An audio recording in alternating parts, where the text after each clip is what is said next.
Hello and welcome back to the show. I am thrilled about today's guest. I feel like it's been years since we've connected, and I've been following what she has to share with the world, which is so impactful. And she's going to talk to us about a very hot topic throughout life, money and money mindset, and how we navigate and handle the anythings as it relates to personal finance and saving.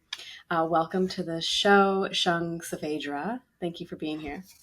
Thank you so much, Mary, for having me. So Shang is the author of the book Wealth is a Mindset and has a bunch of additional accolades. You've done so many things. I'm curious how you would introduce yourself to someone that you're meeting for the first time. I am a retired rich lady living in Southern California. We're just kidding. I But love that's it. kind of like, I'm one of those ladies who lunch. But in reality, I guess what I think people are most like to learn from me is that I learned to save and invest at a very young age. And that allowed me to basically become a multimillionaire in my 30s, which gives me the freedom to do whatever the heck I wanted.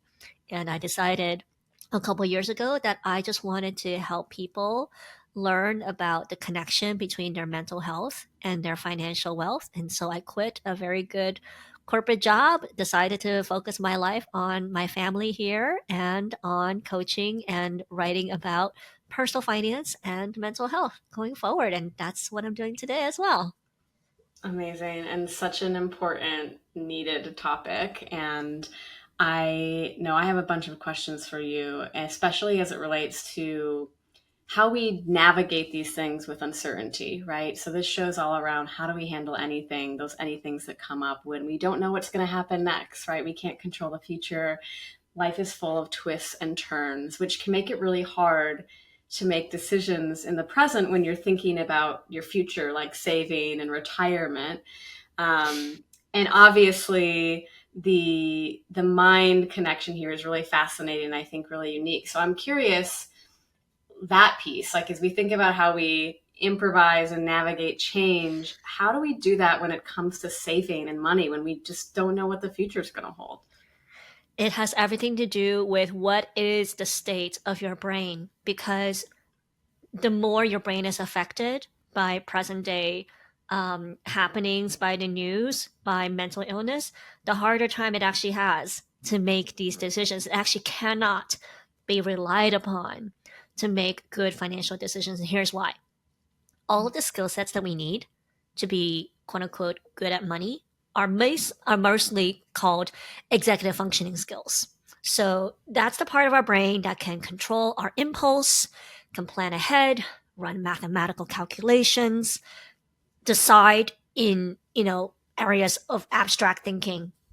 That part of our brain, when we're experiencing mental health issues, such as any form of depression, anxiety, mood disorders, that part of the brain is the first part of the brain to go, because your brain has to conserve energy and blood flow just to survive under an illness situation.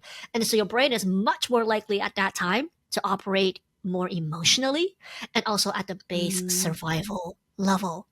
And that is why most people have a really hard time making decisions under duress, because that's literally how your brain works. And once I realized Mm. that connection, I was like, wow, if we can understand that that's what's going on, then I think a lot more people would stop blaming themselves for decisions that they had to make when they were super stressed out. Okay, so I love this. I'm totally geeking on this already because when we improvise, our brain is doing certain things, right, and going different parts that are lighting up. So I'm already like thinking about all the possible connections here too. But look, we live in a stressful world. Like the world is stressful, right? There's like always a news headline that's designed to get you stressed out. There's traffic. There's like someone yells at you. There's Slack messages coming in left and right. So how do we put our brain in this non-stressful place to be able to make good financial decisions? I put a lot of boundaries on the incoming traffic that's coming into my brain. So my first Mm, thing is I limit my consumption of regular news headlines to maybe 15 minutes a day. And okay. I primarily consume news that's relevant to my work. I really couldn't give a damn about what else is going on. I'm aware of it, but I don't let that ruin my day. Then the second technique that I actually teach a lot of people, I was like, have your feelings, but put a timer on it. Like, yes, if you get angry, if you get upset or sad over anything, have those feelings. You need that outburst, but put a timer on it. I tell most people start with the 2 hour timer, then you reduce it because you Mm, actually are the one that's responsible for learning when to tell your brain, all right, I've had my moment. I'm done now. Now I'm going to go back to the work at hand. And that's going to differ yes. for most people. But I think recognizing that we cannot control the amount of crazy stimulus that can happen at all times, but we can control our reaction to stimulus. That's where a lot of my work starts. Is I'm like, put those boundaries in because you have to regulate the traffic. Yes. And that is something where, like, when we improvise, right, there's that you get to make a choice, right? You can't control what happens in the scene, but you get to choose how you respond to it, right? Absolutely. And you learn to kind of regulate that space between to be able to choose, how do I want to see this? Do I want to be angry? Do I want to celebrate it? And of course, in comedy, we love when people make a weird choice. So instead of choosing anger when someone does something that would typically make you angry, like be like, oh my God, that's amazing that you spit on me. Like, thank you. And, start to like really be able to take stressful moments into something that's like, okay, like, I love the timer thing. Also, 2 hours feels very generous. I think I don't know if you ever saw the TV show Shrinking, but they give 10 minutes. Like, just let it all out, 10 minutes. I'm like, 2 hours feels exhausting to me, but yeah, like kind of be in it, like let the feelings out, express them, which we also like. I love like improv as a venue for just express whatever you need to express. And then Mhm. your brain is like, okay, we're done. We're going back to this point. So that we're there, right? We've put ourselves, we've expressed the stress, we've let it out. We're not like letting our brain get hijacked by that. So now what are the decisions or the things we should be thinking about? What are the choices we want to make when we're in that like calm, regulated state when it comes to our finances? Yeah. In my book, I lay out different scenarios. Like, for most people, I assume that you're very much a beginner when you start reading my book, and then so I assume that most people have some debt. So I actually have a whole framework for here's how to approach your debt, here's how to pay off debt in a manner that makes the most sense.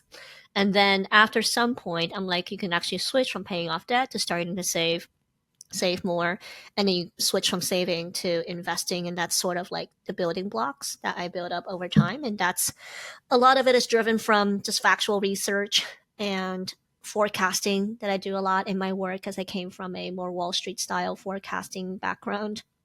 But the change in mindset has to happen first because it's very hard for anybody in a bad financial situation to imagine that it could be anything different. Like, very often, I would hear someone say, I came from poverty. I've never seen anything else other than poverty. How can wealth be for me? And I totally get it. If you grew up in one kind of environment or culture and you never see anything different, you're just like, wow, this world that Shang you're telling me to go into is so different than anything I've ever known that you almost feel like you don't belong. And that's the first mindset that I changed because I was like, hey, the good news about a capitalist society, I mean, despite its downsides, the great news about a capitalist society is that anyone who wishes can access wealth at some point. Like, there's no Mm, limit on that. And you have to buy into it, even if at first you say, even if the phrase that I tell people to say first, like, oh, I can be wealthy. I might not be wealthy now, but I could be wealthy later. And people are like, I don't even believe it. I'm like, I don't care. Just say it. Yeah, when you yeah. say something's enough, you're going to start to believe it. And that literally changes your brain chemistry. And when your brain chemistry changes, it changes the decisions that your brain makes at any point in your life. When you start to just Mm, think like a wealthier person, you're like, what would a wealthy person do in this case? I wouldn't do that. I would act more like this. And over time, those decisions compound, they build up on each other, and then lead you to a wealthier path rather than a poverty path. Yeah. I mean, it's the whole like your beliefs influence your thoughts, influence your actions, which influence your results, which reinforce your beliefs, right? So if you believe Exactly. you're not going to ever be out of poverty, then you're going to think like this is how life is. Your actions are going to be influenced by that. And then your results are going to be like you're still in poverty. So it's going to reinforce that belief that you'll always be in poverty versus like believing like I'm going to be rich someday and kind of acting as if you will. And so there's like, and there's so much, right, that we've seen with mindset in many different fields outside of finance where you kind of have to believe something to be true before it will be true, like that kind of idea of manifestation, right? Of Yeah. like Yeah. the law of attraction and things.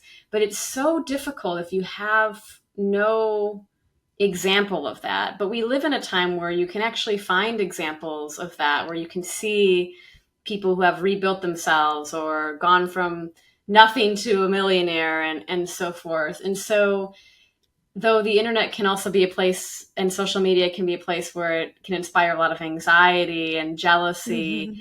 and Hmm. that scarcity mindset, do you have like some thoughts on how we can actually use that to help fuel that belief or fuel the Yeah. examples of like, oh, this is possible for me, and use it as a force for good, this social media thing? What's that phrase? I mean, I don't love the phrase, but I like what it's getting at. It's like you are the average of the five closest people you surround yourself with.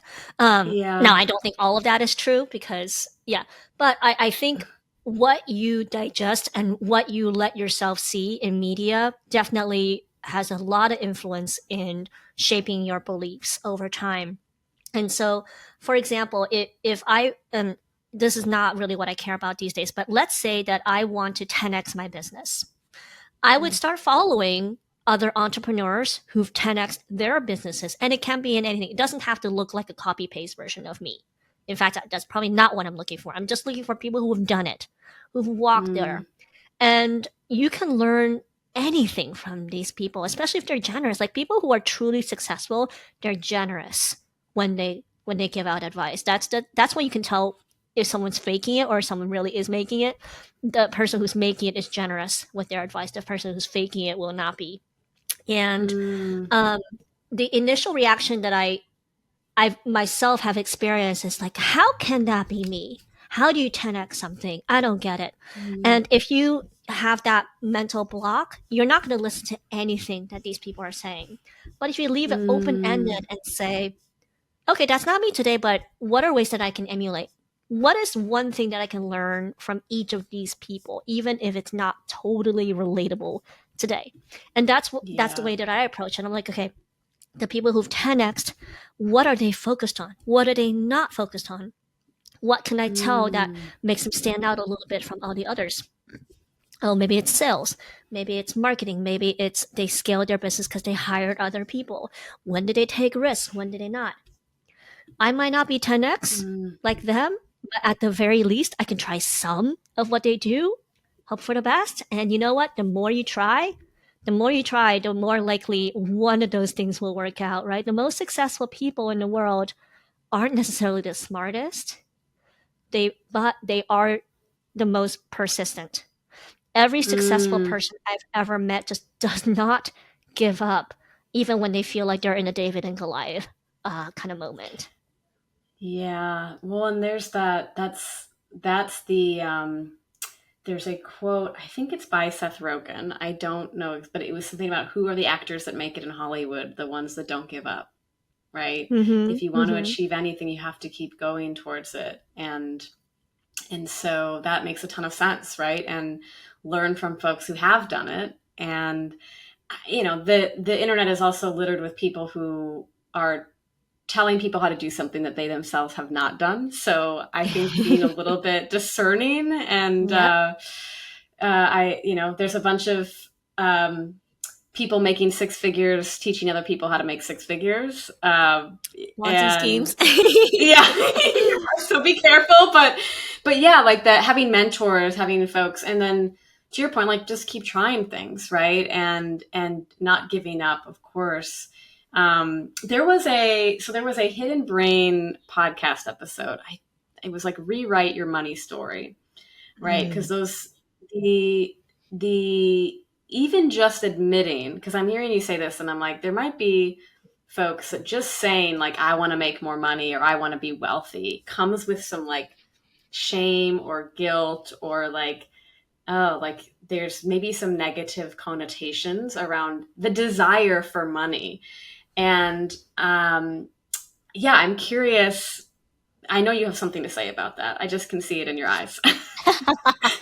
Well, it's also funny because I'm deeply religious. I'm a non-denominational Christian, and the money is probably one of the most talked about concepts in the Bible. But it's not money itself; it's the love of money. See the difference? Yeah. Because the Bible acknowledges, or my beliefs in general, money is a tool.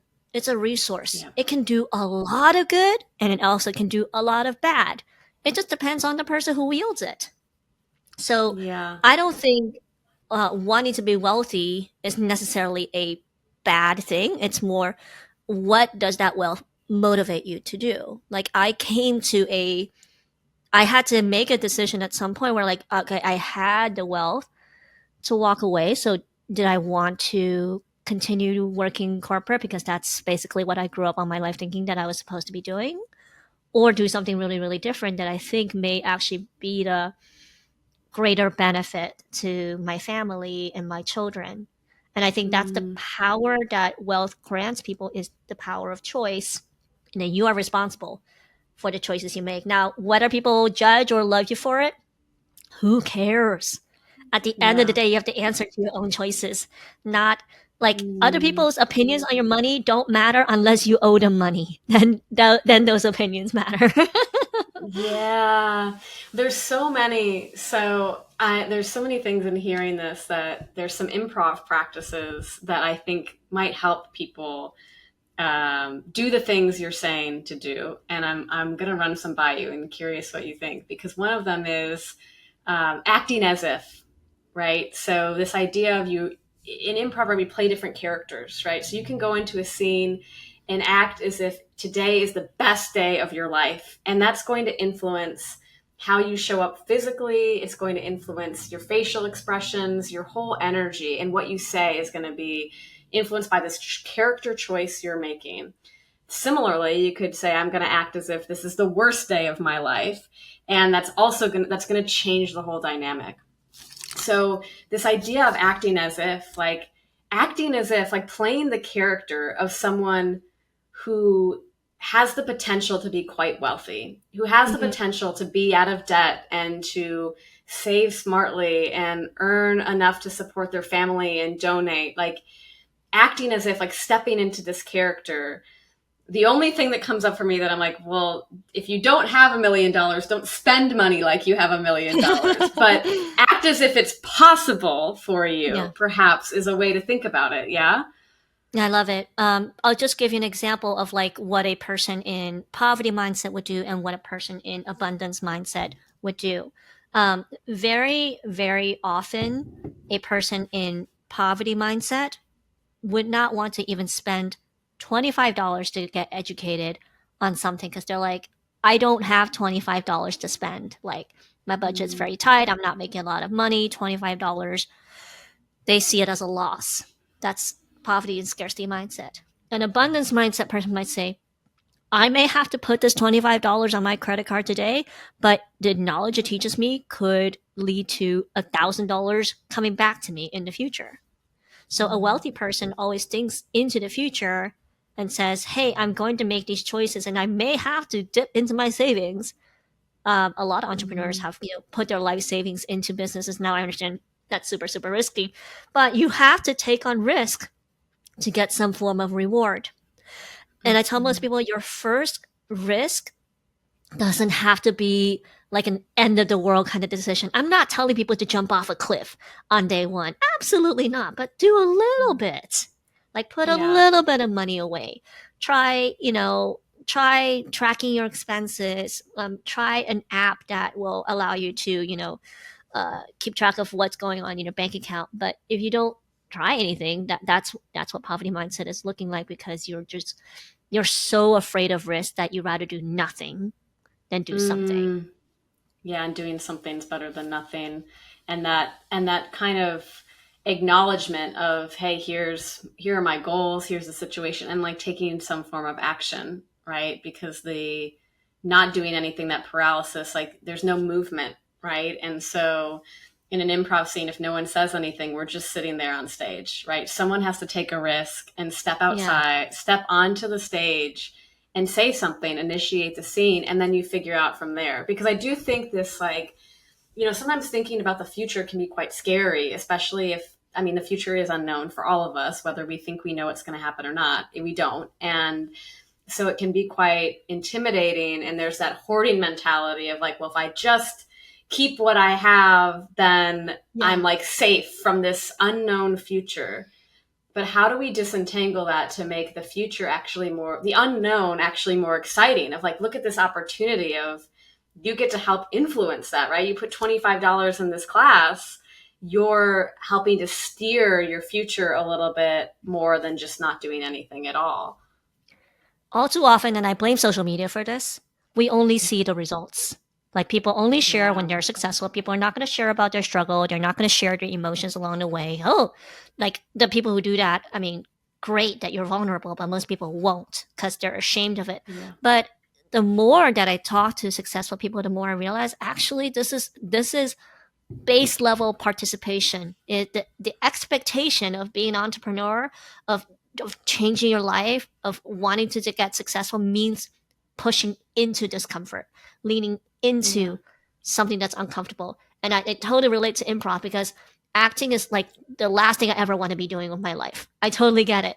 But I love the challenge of acting because it really pushes you to be very, very uncomfortable at times, and that should be normalized. People think that something that feels uncomfortable is bad, and that's the Yeah. mindset I'm trying to change. I'm like, actually, discomfort means you're doing something right. And Yeah. if you read, I actually recommend a lot of people read biographies of successful people because the biographies go through the whole life story. I mean, it's still nicely written, but at the very least, you Yeah. see the actual process of what it took a successful person to get there to the point where they can write a biography about themselves. um, and talk to more people. Like, the more that you talk to people and mingle, the more you realize nobody has it together. Everybody is just putting up a surface, right? Everybody has something messed up underneath. And if that Mm-hmm. becomes the normal, and you're like, hey, it's okay to feel messed up, it's okay to feel uncomfortable, but I'm going to do my best, then you kind of broken this pedestal that you had in your mind of what success is supposed to look like, and then you're more willing Yeah. to just do the work to get there. You realize everyone is figuring it out as they go along. Like, we're all making this up, right? We're Yeah. all doing the best we can with the resources we have. Some people are just better at making it seem like they have it all figured out. They're really acting Yeah. as if. And so I think that's very liberating to recognize no one has all the answers. We're all figuring it out as we go along. And there are tools and resources and people and books and practices that can help us navigate those situations and figuring it out. But ultimately, you know, we're not unique. We're all kind of, in that way. Yeah. We're all unique butterflies, and we're also all figuring out this like weird, kind of often chaotic, unpredictable world. I think there's something really interesting too about this. If you are like this like intuition versus data, right? When it comes to money, right? There's math here, right? There's interest, there's all sorts of things that you can actually measure this stuff. It doesn't need to be feelings based in terms of some of the decisions you make. It's like being Hmm. very practical. But yet the mindset piece, which is obviously influence, like there's emotions, there's feelings, there's intuition that might be ill informed by old beliefs and old ways of thinking about things. So is there like, how do we use kind of the math of it to help us like when those emotions start to take over or those old limiting beliefs, is there a way to ground ourselves in that moment, like just with math, to be like, hey, I'm putting $25 into this class, but if I do that, like my earning potential changes this much. Or, hey, I know it's scary to put $100 into my savings account this month, but if I do that, it will be $102 next month or whatever. So how can actually the logical mindset help with like the emotional mindset when it comes to these things? That, I think, is where financial literacy does have to come in. Very commonly, I meet a lot of people, they're like, I just don't want to invest in the stock market. It's gambling. I'm like, why do you think it's gambling? Because they're like, oh, because I saw this uncle of mine 10 years ago put it all in one stock and then lost it. I'm like, yeah, if you put it all in one stock, the likelihood of that stock collapsing is pretty darn high. So then I have to do a lot of illustrations where I'm like, oh, this is what happens when you do 1,000 stocks versus one stock. And I'm like, what do you think the stock market is? Like some, space station lying above our heads, spreading out numbers? No, it's like made of thousands of corporations with hamster wheel people like myself when I was a corporate cog, just all working hard to make money for the shareholder. Who's the shareholder? You, if you participate. Yeah. And I'm like, if you break it down more logically that way, then people like to put labels on things they don't understand. And I'm like, don't label things just because you don't understand it. You do have to take time to self-educate. Most of the people who go through my classes and coaching, I'm like, you need to dedicate 1 hour a week on financial literacy or financial errands or what have you. 1 hour a week. Because if you work the typical 9 to 5, 40 hours a week, you spend 40 hours making money. Shouldn't you spend 1 hour to try to keep and grow all your hard-earned money? I think that's worth it. I think that's totally worth it. And we can't rely on the educational system to do that for us because, heck, I still know more about what a rhombus and a parallelogram is from high school geometry, and it does nothing to my life, right? Other than that one stock class that I took in college. So you do need to ground yourself in the numbers. And if there's a disconnect between your feelings and the numbers, it's okay to acknowledge, you know what, when we're dysregulated or when we're suffering from trauma, our brains have a hard time grounding us in reality. Like it's because it's feeling insecure, it's feeling unsafe. But actually grounding yourself in the numbers. And I often tell people, I'm like, hey, you have savings. You're not broke. You got savings. Like, at least tell yourself you got, $5,000 in the bank. That's more than nothing. Or people are like, oh, I don't make that much money. And I point out that they make more than the median household income in California. I get a lot of this all the time from like what I believe are pretty wealthy earners, but they're trying to, they're comparing themselves to millionaires. So I'm like, okay, but compared to the median California household, you are totally fine. And that's kind of like the reality check I like to bring to most people. But I'm like, the more you do this, the less so there's that gap between your knowledge and your feelings, so that eventually they get closer and closer together. I cannot eliminate all of it because we're human. We're always going to be emotional. We're always going to be influenced by what we grew up with, what we experienced as children. But at the very least, we can have a bucket of cold water next to us to dunk our heads in whenever we get into those moments. Yeah, and to like do what I heard you earlier say, right? Like, sure, feel your feelings, let them out, get yourself in that headspace to then make decisions from this more perhaps logical part of our brain, use the numbers and come from that place, right?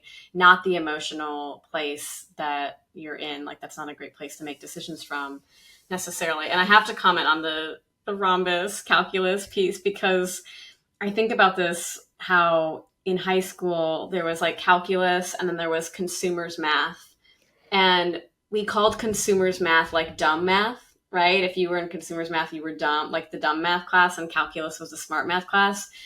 But consumers math was very practical. You learned how to like balance a checkbook, you learned about budgeting, and I'm like, I think that's like actually very practical. Like, I'm not doing proofs here, but I do need to do my taxes and understand cash flows. So all to say, I think that that hopefully needs to get a rebrand at some point. Okay, a question, one more question before we start to wrap up, around how we talk to ourselves and other people about money. So, again, playing this character, like making these choices we make for our own character in life, right? Just like we make choices in improv scenes, we get to choose the words, and words are powerful, right? When it comes to that scarcity or abundant mindset. So I'm thinking like reframes, right? Instead of saying I don't have enough, like what are the things, what are the phrases that people say that actually keep them stuck in their poverty mindset, their scarcity mindset? And how can we switch those? Like maybe give people some quick, like, and catch yourself if you're saying this, or find yourself thinking, like there's thinking it, but when you Yeah. say it out loud, when you're talking with your friends, or your friend invites you to a class, a yoga class, and you're like, oh, I can't afford it. Like that feels like it's reinforcing that scarcity mindset. But what are some of the things we can maybe start to be aware of and switch for ourselves? People often say a budget feels constricting, right? Because it seems to be putting limits on everything that you can do. I'm like, no, a budget is a money plan to set you free from money worries. It's not constricting. It's a plan to set you free. Another one that I commonly hear is, oh, I cannot afford that. I'm like, no, I'm going to plan to save up for it to buy it in full without credit one day. I like that too, because like if you really want something, I'm not going to stop you from buying it, but you're going to plan for it and not put it on your credit card. Another Yeah. common one is, oh, I'm just not good with money. And that is so, so untrue. It's, I can learn to manage my money better over time. And I'll just kind of put this in a career context too. So my educational background is that I got my undergrad in economics at Harvard. I got my MBA at University of Chicago. These are like top schools in the country. Nothing to sneeze at. But I went into a career, an industry at the time called management consulting, which is an extremely high stress, competitive, kind of doggy dog kind of world. Like it's a brutal place to be in. You can earn a lot of money, but you get pushed out very quickly. And for them to push people out every year, they kind of have to tell a certain number of people you're not doing well. Like the standards have to be yay high. And one time on one of my projects, I didn't get the best score. And I took that score so personally. Like, they frame it as needs improvement. I'm like, oh, I need improvement. I'm not doing great. And I'm like, in the eyes of the person who wrote my review, sure, but why are you internalizing that and pushing that forward to all of the rest of your projects? And I realized I had to stop saying, Shang, you can't do this. And I had to say, Shang, you're smart. You got here. Like you've done all this education to date. Like that should speak for itself. And to hell with what your reviewer said. They have their own reasons, but you don't have to internalize it. So I also tell people, I'm like, look, so many people sit in regret over what they've done financially over the past. And I hear from people in their 20s, 30s, 40s, 50s, 60s, 70s. Like the oldest person I coach is 70s. I haven't heard it from anyone in their 80s because I haven't coached anybody in their 80s. Regardless of age, somebody will say, Shang, I hate the fact that I wasted my life away financially. I'm like, okay. And what is this regret going to do for you? Other than you sit and wallowing in it, looking like Eeyore from Winnie the Pooh the entire time, and I have to cheer you up. No. We're gonna not allow regret to take over your life. We're gonna make you have hope, because regret is one of the least productive emotions. It literally causes people to freeze, to do nothing, and like we already established, doing nothing means nothing happens. It's not gonna add a little drop of hope. Keep dropping in more hope over time. And just say, I'm on my way to something better. I am enough. I can do this, Like moving away from that past and removing that shame that you feel about it, and just have hope for a brighter future. Because if not you, who else is going to do that for you?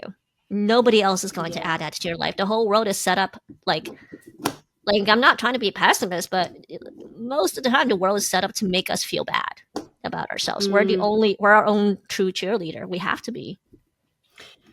Yeah. And people will stoop to your level if you're complaining a bunch about money and have that scarcity mindset. It's kind of like you'll draw more of that, right? There's a quote in the Formula One F1 movie with Brad Pitt that I saw maybe a week ago. Love the movie. Brad, you saw it? Yeah, it was so fun. Yeah, it was fun. Brad Pitt's character, I don't know if you remember this part, he was saying to someone on the team, like, don't be shitty to yourself. There's plenty of other people out there to do that for you. And it just, I thought of it as, as you're sharing that, right? You have to be your own cheerleader and really, ground yourself and remind yourself of the great things and the things you have achieved, and believe that you can do things. Because again, those beliefs are going to influence your thoughts and your actions and your results. And I think that's like a kind of thought, even, I think we're going through a time where there's a lot of people that are actually out of work, right? And they're like, I'm not even making money, right? I'm in between jobs, or I got laid off. And folks that are out of work, not by choice. And I know I said my last question was my last question, but I think this will be my last question before we wrap Sure, up. no worries. Like, what about for those people, right? Like, how do you keep your mindset in a place where, you got laid off, you don't have income coming in, and you're out there trying to look for ways to make money? How do they keep their money mindset in a place where they're going to be best set up to help their financial future?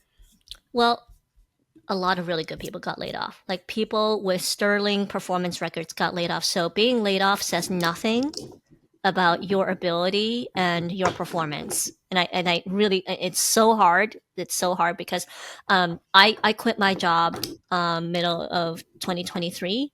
2 months later, my entire team at my corporate got laid off in a corporate restructuring. Like, that just happened. So I think the baseline assumption we have to go in is no job is ever secure, but it's not always because of us.